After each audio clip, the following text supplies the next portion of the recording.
How do you focus? How do you individually focus? What breaks your focus? What tends to pull you away? And how do you set up environments to be more focused? Hi, I'm Maud Leger, and this is the Realtors Conspiracy Podcast, where we crack the code to real estate success.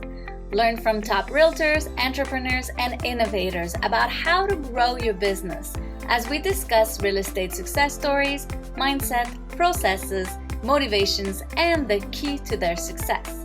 Check out our podcast episodes every Monday to crack the code to success for your real estate business.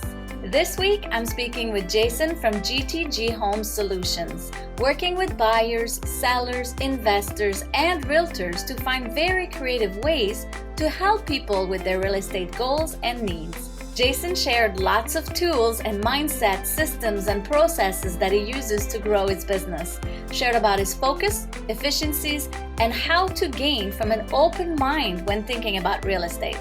Let's get to my chat with Jason.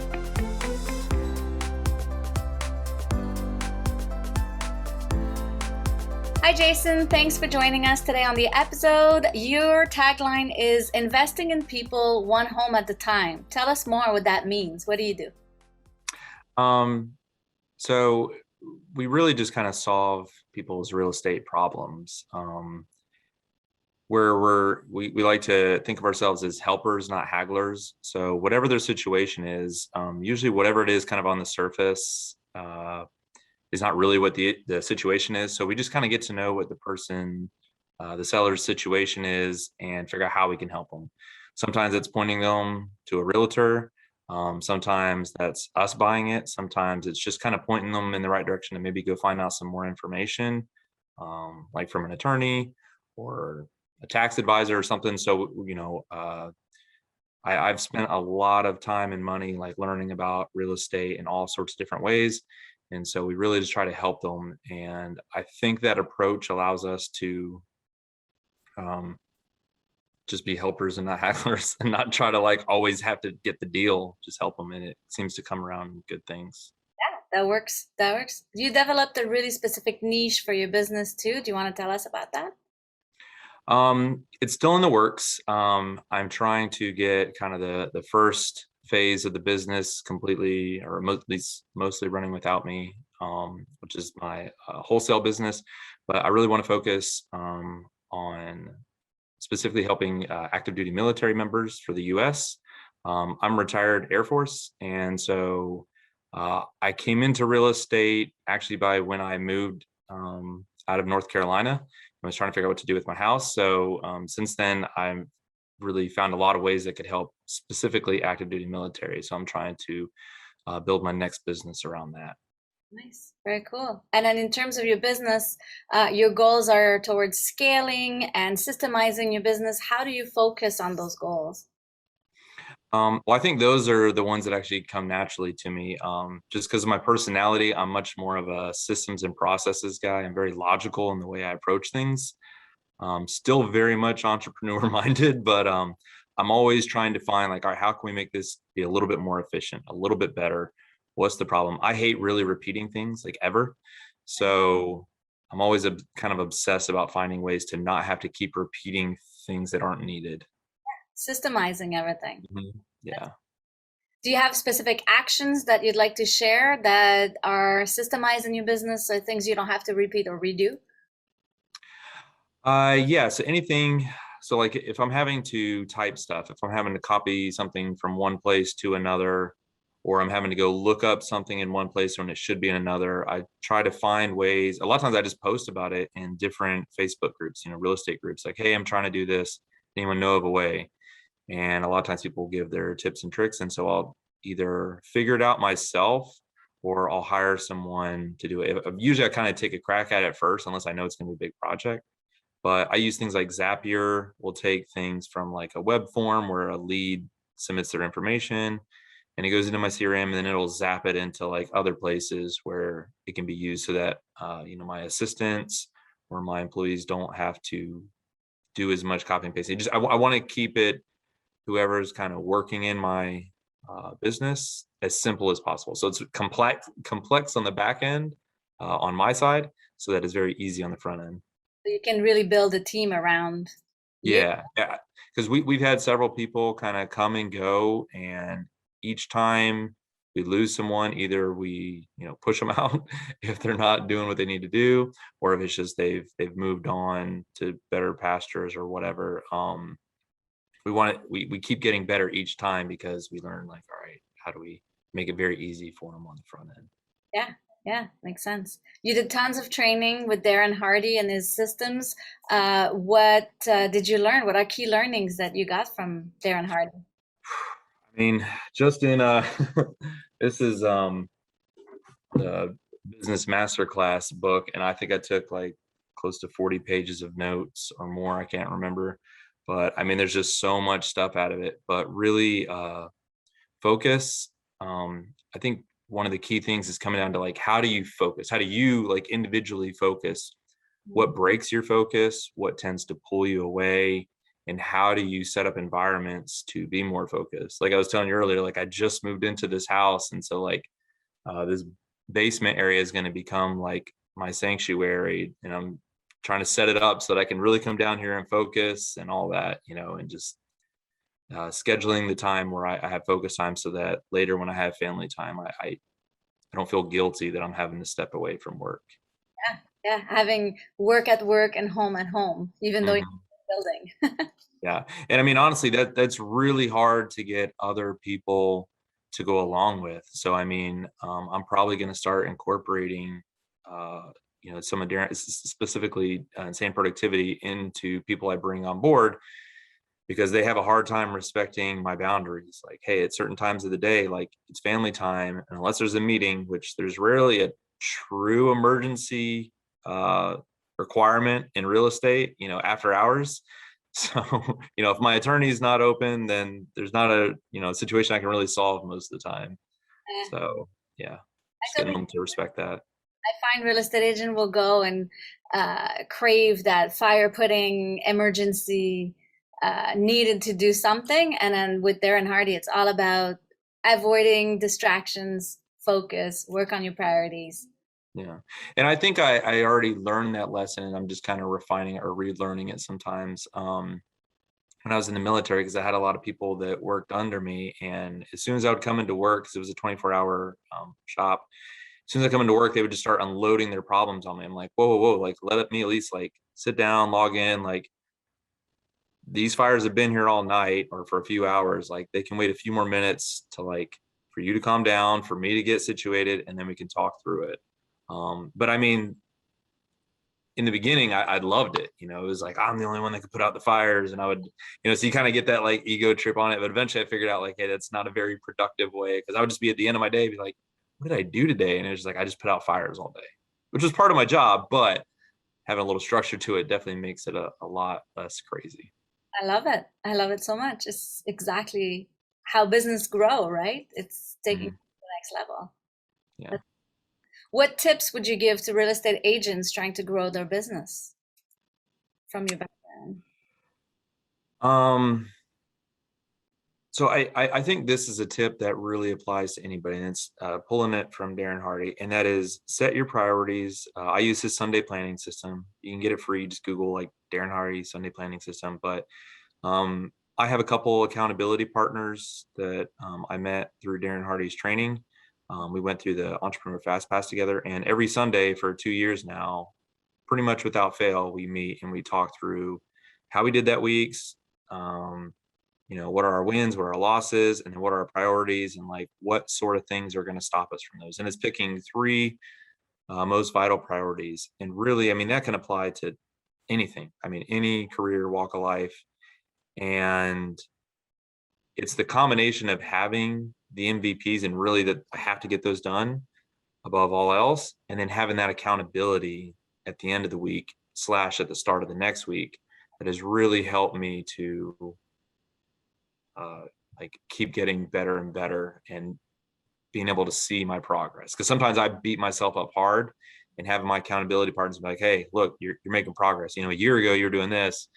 Now you're here. Like, give yourself some slack. But then if I slack off too much, they're quick to call me out. Hey, you're not meeting your goals that you set earlier because of this. So, yeah. I love it. Accountability is huge. Like having someone there to remind you of the good and bad. And because you won't hold yourself, like you will let yourself off the hook. When the pain is strong enough, when you're trying to avoid it, like I don't care how committed you are, you will eventually let yourself off the hook. So having someone there to catch you and like say, hey, you need to get this together, and know that they're coming from a place of love because you do the exact same to them. It really helps you just grow towards your goals at a much faster pace, I think. Yeah, I love it. And it's free. How do you set your priorities? Like, what type of priorities are on your schedule for your Sunday night planning? So for me, using Darren's Living Your Best Year Ever journal, I mean, it's pretty simple. You have your 3 banner goals. So mine go in like health, which includes like physical health, mental health, spiritual health, just whatever I'm kind of working on that month, that quarter, whatever. What's the best thing to, put me there? So like right now it's physical health. The past couple of years, it was focused a little bit more on spiritual health and mental health, but I'm like, all right, I kind of need to get a little bit back in shape. So I just picked one thing that I need to work on that week, like exercising each day or whatever. And then the next one is relationships. So that's like with my kids, with my wife, with my family, my mom and my dad and all that. What am I working on? That could be reading a book, maybe dealing with like parenting, or right now I'm dealing with, a family member that has cancer. And so I'm doing a little bit more digging into that and seeing how I can support that. And then number 3 is finances. So that's where I put a lot of my business stuff. I'll pick 1 to 3 MVPs that fit in there. So I kind of, the third one, I kind of combined both my personal finances and my business, but I'm starting to get to the point where I want to split them into 2 separate banner goals, 2 different groups, if you will. Very cool. A lot of people in business forget that part of your business is your relationship, your health, and all of that you need to track. And it's interesting that you have those 2 priorities and then finances as well. So, what kind of systems work great for you for your business? Where do you look to build processes? So the first one is the CRM, customer relationship management tool. That's one I've had for a few years now. I personally use REI Black Book. It doesn't have everything I want, but it has quite a bit of stuff, and I've just kind of gotten used to it over the years. It has a lot of functionality.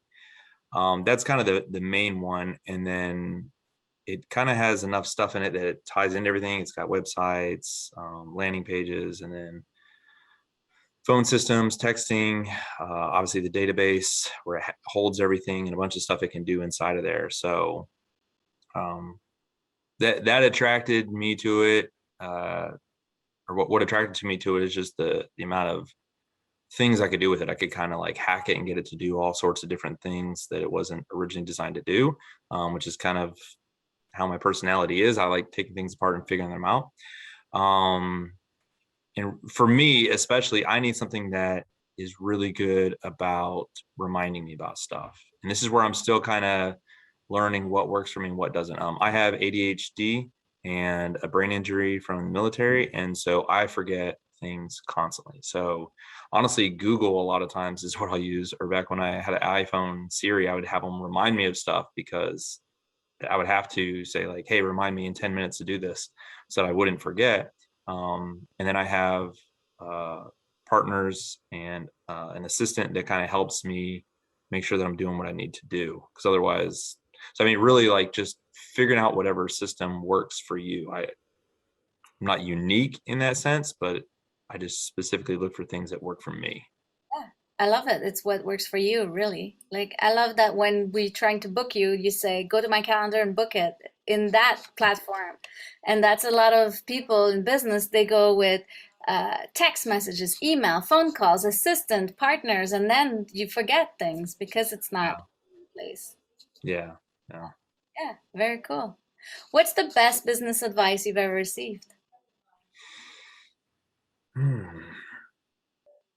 I think it would have to be, wasn't so much advice, but it was the right questions. And it was, why do you want that? And just really someone who listened to why it was I wanted what I wanted for my goals, and like what was behind it. And they kind of kept digging till they realized like, okay, like I see why you're doing things the way you do. Because there's a lot of things I kind of do a little bit unconventionally. And so I've had some people just be like, hi, you need to do it this way, you need to do this way. And I heard something on Tim Ferriss's book, Tribe of Mentors.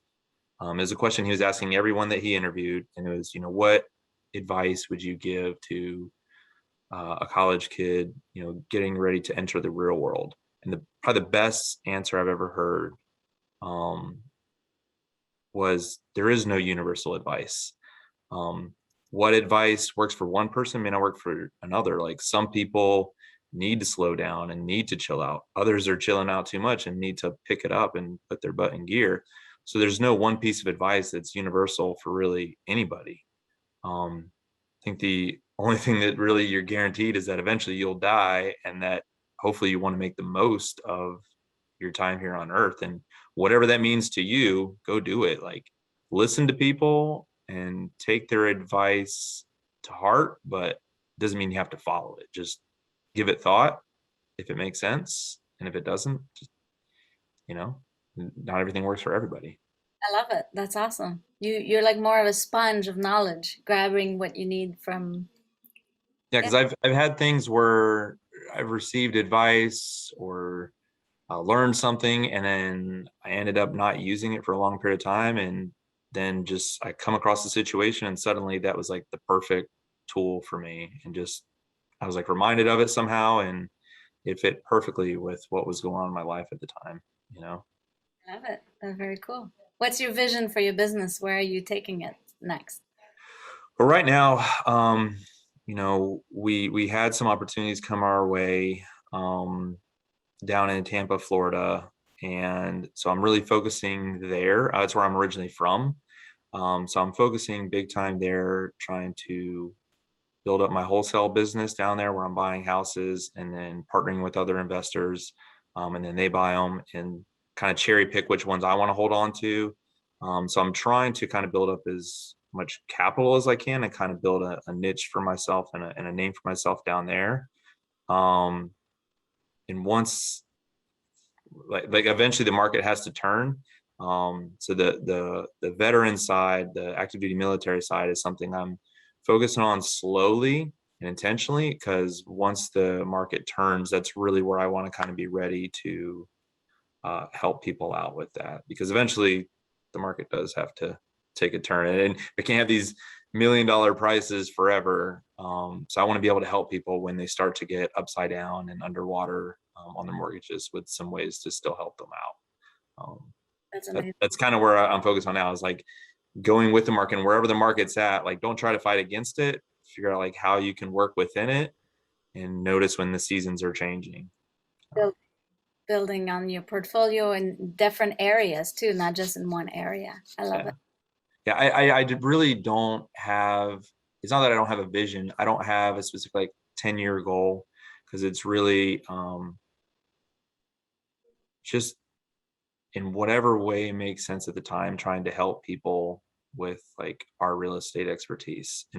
And if I try to even guess 3 years from now, I'd probably be way off. So it's just trying to build a team of people that genuinely want to help people, obviously make money in the process, but like that they have a high integrity. So that's really my focus right now, is building a really solid team that has integrity like me and really wants to do right by people.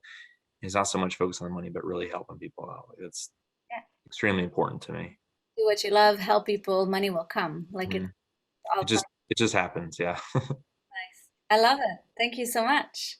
Yeah. Anything else you wanted to share to us about your business or how you built it or what you're going towards? The one thing I guess for realtors, if I could go back to that question, the one thing I would say to agents in general is just keep an open mind. Most of the time you are focused on, the end seller or the end buyer, and I get that. But when working with investors, really keep an open mind and try to learn the different ways that you can do real estate, not just as an agent, but just seeing things differently. I've had several agents that I've worked for, when I talk to them about some of the creative finance options available to their clients.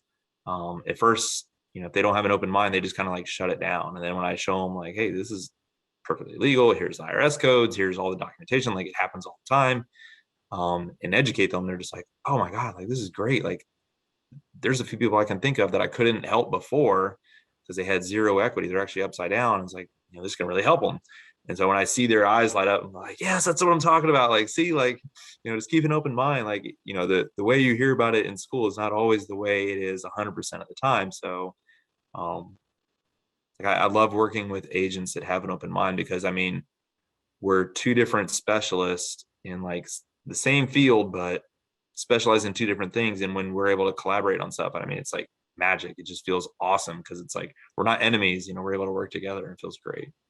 I love it. The open mind from the realtor with your expertise is a win-win for you, for them, and for the sellers or the person that needs your help too. So. Yeah. And buyers too, because I've had people that I've helped get into a house that couldn't qualify. And we did like a lease with option to purchase or right to purchase.